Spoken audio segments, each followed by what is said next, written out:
राधे राधे दोस्तों आज हम बात करेंगे कि लड्डू गोपाल जी को हमें सुलाना चाहिए या नहीं सुलाना चाहिए। और लड्डू गोपाल जी को सुलाने के भी कुछ नियम होते हैं दोस्तों। ऐसे ही हम लड्डू गोपाल जी को ऐसे ही नहीं सुला सकते कि हमने आसन से लड्डू गोपाल जी को उठाया और बेड पर बिठा दिया, लिटा दिया और लड्डू गोपाल जी सो गए। तो आज हम इसी बारे में बात करेंगे दोस्तों। हमें लड्डू गोपाल जी को जरूर सुलाना चाहिए, क्योंकि लड्डू गोपाल जी एक छोटे बच्चे हैं, तो बच्चों को तो ज्यादा नींद आती है। तो हमें ये बिल्कुल भी नहीं सोचना चाहिए कि हम लड्डू गोपाल जी को ना सुलाएं। क्या मतलब कि किस लिए सुलाना है लड्डू गोपाल जी को। दोस्तों क्या हम नहीं सोते? अगर हमें भी सोने ना दिया जाए तो आप सोच सकते हैं कि हमारी क्या हालत हो जाएगी। दोस्तों वैसे भी जब तक लड्डू गोपाल जी को हम ना सुला ले तो हमें नींद कैसे आ सकती है। आप एक बात बताएं, जब तक हमारे बच्चे होते हैं, तो जब तक हमारे बच्चे रात को नहीं सो जाते तो क्या माता पिता उनसे पहले सो जाते हैं? जब तक हमारे बच्चे नहीं सो जाते तो हम भी बिल्कुल नहीं सोते। हम अपने बच्चों के सोने के बाद ही दोस्तों सोते हैं। तो लड्डू गोपाल जी का भी बिल्कुल ऐसा ही है। लड्डू गोपाल जी को भी अपना बिल्कुल बच्चा समझें और अपने बच्चे की तरह ही उनको भी सुलाएं। और लड्डू गोपाल जी को सुलाने के बाद ही दोस्तों आप सोएं। और दोस्तों सुलाने के भी कुछ नियम है कि आप लड्डू गोपाल जी को, अगर ठंड का मौसम है तो रात को अच्छे से गर्म कपड़े पहनाकर सुलाएं और अच्छे से उनको उड़ाकर सुलाएं।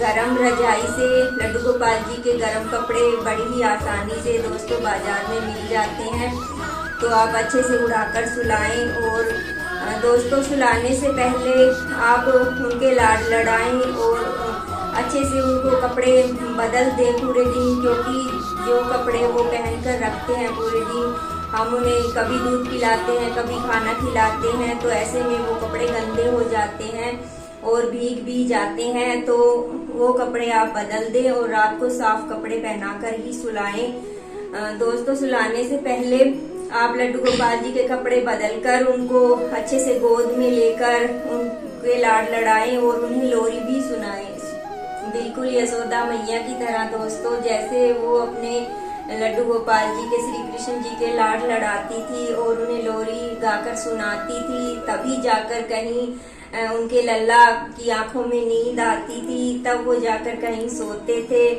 बहुत ही नटखट है, क्योंकि लड्डू गोपाल जी ऐसे ही नहीं सोते, तो आपको बहुत ज्यादा मेहनत करनी होती है लड्डू गोपाल जी को सुलाने के लिए। और दोस्तों सुलाने से पहले लड्डू गोपाल जी को एक बात का भी आप ध्यान रखें कि लड्डू गोपाल जी को रात को सुलाने से पहले आप दूध जरूर पिलाएं, क्योंकि छोटे बच्चे हमेशा दूध पीकर ही सोते हैं, उनको बिना दूध के नींद नहीं आती। तो आप लड्डू गोपाल जी को दूध पिलाएं और थोड़ी देर आप इंतजार करें, आधा घंटा या 1 घंटे बाद फिर आप लड्डू गोपाल जी को पानी पिलाकर अच्छे से उनके कपड़े बदलकर तब जाकर कहीं सुलाएं उनको। आप जब सुलाने जाएं तो उनके बेड पर लेटाकर उनको थपकी भी दें, ताकि उनको अच्छे से नींद आ सके और वो मीठे मीठे सपनों में जा सकें और आराम से सो सकें।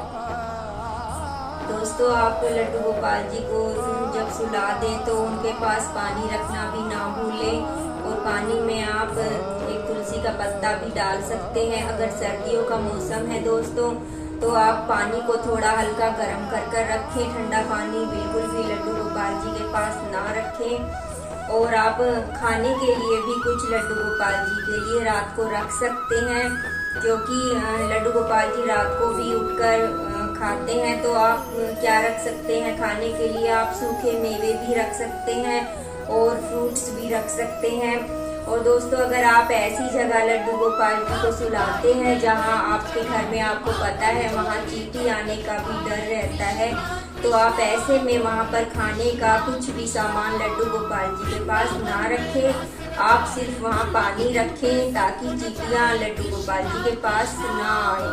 दोस्तों आप चाहें तो लड्डू गोपाल जी को रात को कार्टून भी दिखा सकते हैं, क्योंकि छोटे बच्चों को कार्टून बहुत ज्यादा पसंद है। तो मैं अपने मिट्टू को दिखाती आपके लड्डू गोपाल जी को जो भी कार्टून पसंद हो वो आप अपने लड्डू गोपाल जी को दिखा सकते हैं, क्योंकि हम जब टीवी देख के सोते हैं तो हमें और भी गहरी नींद आती है और अच्छे अच्छे सपने भी आते हैं। कहते हैं जो हम देखकर सोते हैं हमारे सपनों में वही सारी चीजें आती हैं। तो लड्डू गोपाल जी को टीवी भी जरूर दिखाएं। और दोस्तों, आप जब लड्डू गोपाल जी को जैसे ठंड आ जाए तो गर्म कपड़े ही आप उनके बिस्तर पर लगाएं। जैसे कि देख सकते हैं आप, गरम गद्दा, गरम ही तकिया हो और ये साइड के ये छोटे तकिए भी, ये भी गरम हो और गरम चादर, ये सब कुछ आप लड्डू गोपाल जी की चारपाई या बेड आपने जो भी कुछ लाया हुआ है उस पर आप अच्छे से लगाएं और अच्छे से लड्डू गोपाल जी को उठाकर ही सुलाएं। और दोस्तों, आप लड्डू गोपाल जी के पास उनकी बांसुरी रखना कभी भी ना भूलें। बांसुरी अपने लड्डू गोपाल जी से दूर कभी भी ना करें। तो बांसुरी भी उनके तकिए के पास आप जरूर रखें।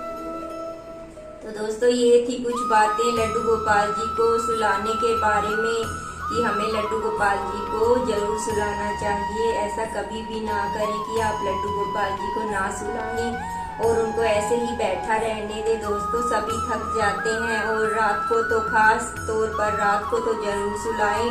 और अगर आप दिन में आराम करते हैं तो आप ऐसा ना करें कि आप तो दिन में सो गए और लड्डू गोपाल जी को आपने ऐसे ही छोड़ दिया, लड्डू गोपाल जी ऐसे ही बैठे रहें।